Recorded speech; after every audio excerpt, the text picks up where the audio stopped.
Bismillahir Rahmanir Rahim. Regarding the concept of the hereafter, the misconception I'd like to discuss today relates to the identity of Dajjal.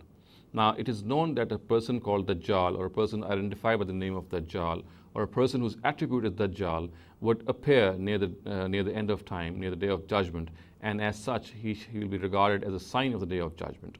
First of all, it needs to be understood that the word Dajjal in Arabic means a person who is a great deceiver, a fraudulent person, a person who deceives others. So this is what the word Dajjal means. However, as far as his identity is concerned, there are a number of things which have been said. People have interpreted this symbolically. For example, they say that Dajjal is a symbol of a civilization which is based on deception and fraud.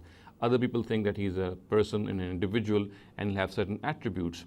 We find, of course, a lot of details about Dajjal in our narratives, which are ascribed to the Prophet Muhammad sallallahu alaihi wasallam. For example, it is said that he'll be blind in the left eye, and there are other narratives which say that he'll be blind in the right eye. Similarly, it is said that he'll have a lot of hair. He'll have fire and water with him. He'll bring fire and water with him. He'll not be able to enter the city of Medina, and some narratives say that he'll die in the city of in the country of Syria, and still others say that Jesus sallallahu alaihi wasallam would kill him.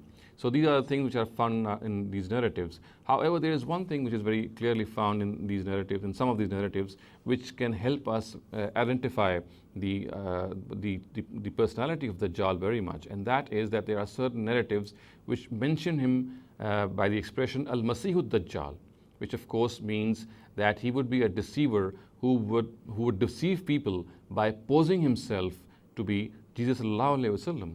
Now, of course, this would be possible for him because there are traditions which are found in amongst Muslims, Christians, and Jews which say that Jesus sallallahu alaihi wasallam would return to this world before the day of judgment. So he'll take advantage of these concepts and pose himself to be Jesus, and he'll try to deceive people by doing so. So this is one very clear identity, or one very clear trait of the personality of Dajjal by which we can identify him.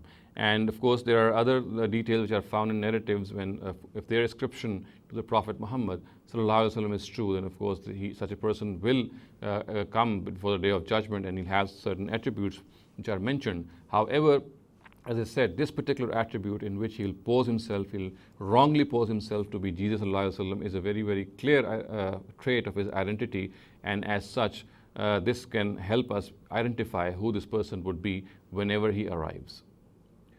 أقول قولي هذا واستغفر الله لي ولكم ولسائر المسلمين والمسلمات.